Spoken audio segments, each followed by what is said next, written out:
Deuteronomy 15. The year for canceling debts. 1. At the end of every 7 years you must cancel debts. 2. This is how it is to be done. Every creditor shall cancel any loan they have made to a fellow Israelite. They shall not require payment from anyone among their own people, because the Lord's time for canceling debts has been proclaimed. 3. You may require payment from a foreigner, but you must cancel any debt your fellow Israelite owes you. For however, there need be no poor people among you. For in the land the Lord your God is giving you to possess as your inheritance, he will richly bless you. 5. If only you fully obey the Lord your God, and are careful to follow all these commands I am giving you today. 6. For the Lord your God will bless you as he has promised, and you will lend to many nations but will borrow from none. You will rule over many nations, but none will rule over you.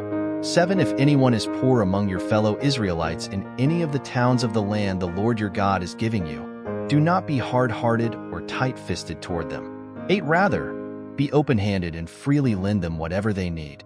9. Be careful not to harbor this wicked thought.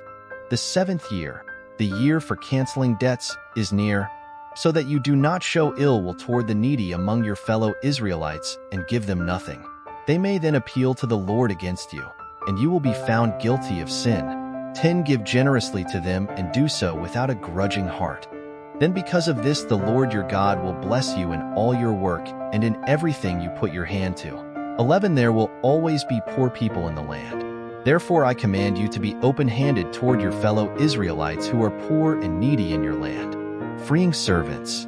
12. If any of your people, Hebrew men or women, sell themselves to you and serve you 6 years, in the 7th year you must let them go free.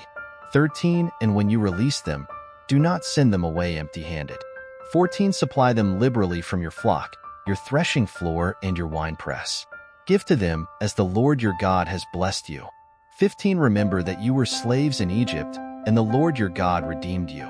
That is why I give you this command today. 16. But if your servant says to you, I do not want to leave you, because he loves you and your family and is well off with you. 17. Then take an awl and push it through his earlobe into the door, and he will become your servant for life. Do the same for your female servant. 18. Do not consider it a hardship to set your servant free, because their service to you these 6 years has been worth twice as much as that of a hired hand. And the Lord your God will bless you in everything you do. The firstborn animals. 19. Set apart for the Lord your God every firstborn male of your herds and flocks. Do not put the firstborn of your cows to work, and do not shear the firstborn of your sheep. 20. Each year you and your family are to eat them in the presence of the Lord your God at the place he will choose. 21. If an animal has a defect, is lame or blind, or has any serious flaw, you must not sacrifice it to the Lord your God. 22. You are to eat it in your own towns.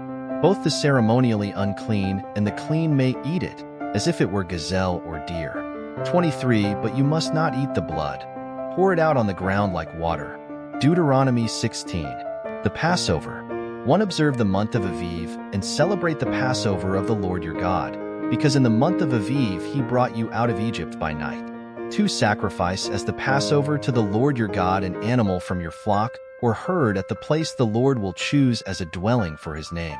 3. Do not eat it with bread made with yeast, but for 7 days eat unleavened bread, the bread of affliction, because you left Egypt in haste, so that all the days of your life you may remember the time of your departure from Egypt.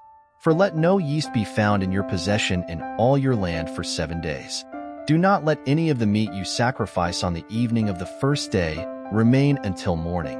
5. You must not sacrifice the Passover in any town the Lord your God gives you. 6. Except in the place he will choose as a dwelling for his name. There you must sacrifice the Passover in the evening, when the sun goes down, on the anniversary of your departure from Egypt. 7. Roast it and eat it at the place the Lord your God will choose. Then in the morning return to your tents. 8. For 6 days eat unleavened bread, and on the 7th day hold an assembly to the Lord your God and do no work. The Festival of Weeks. 9. Count off 7 weeks from the time you begin to put the sickle to the standing grain. 10. Then celebrate the Festival of Weeks to the Lord your God by giving a freewill offering in proportion to the blessings the Lord your God has given you. 11. And rejoice before the Lord your God at the place he will choose as a dwelling for his name. You, your sons and daughters, your male and female servants, the Levites in your towns, and the foreigners, the fatherless and the widows living among you. 12. Remember that you were slaves in Egypt, and follow carefully these decrees. The Festival of Tabernacles. 13. Celebrate the Festival of Tabernacles for 7 days after you have gathered the produce of your threshing floor and your winepress. 14. Be joyful at your festival. You, your sons and daughters, your male and female servants, and the Levites, the foreigners, the fatherless and the widows who live in your towns. 15. For 7 days, celebrate the festival to the Lord your God at the place the Lord will choose. For the Lord your God will bless you in all your harvest and in all the work of your hands, and your joy will be complete. 16. 3 times a year all your men must appear before the Lord your God at the place he will choose. At the festival of unleavened bread, the festival of weeks, and the festival of tabernacles. No one should appear before the Lord empty-handed. 17. Each of you must bring a gift in proportion to the way the Lord your God has blessed you. Judges. 18. Appoint judges and officials for each of your tribes in every town the Lord your God is giving you, and they shall judge the people fairly. 19. Do not pervert justice or show partiality. Do not accept a bribe, for a bribe blinds the eyes of the wise and twists the words of the innocent. 20. Follow justice and justice alone, so that you may live and possess the land the Lord your God is giving you.